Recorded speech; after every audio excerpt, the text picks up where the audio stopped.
kuleta uharibifu. Sitoki kwa ajili ya kutaka cheo, sitoki kwa ajili ya kutaka madaraka, sitoki kwa ajili ya upuzi.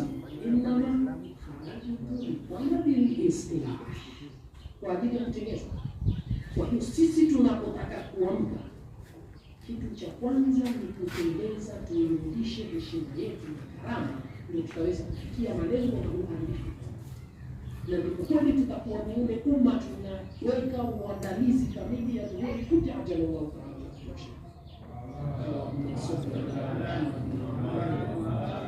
Yalikuwa Imam Hussein sallallahu alayhi alipoona kwa kuwa wanataka kuivunja ile heshima ya mwanadamu, alisema nini? Inna qatla lana ana wa karamatuna min shahada.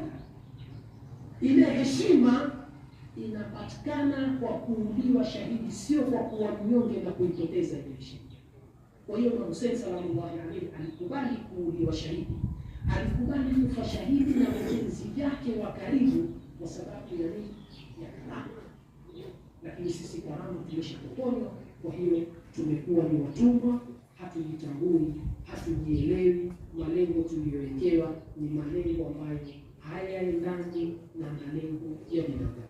أعوذ بالله من الشيطان الرجيم. بسم الله الرحمن الرحيم.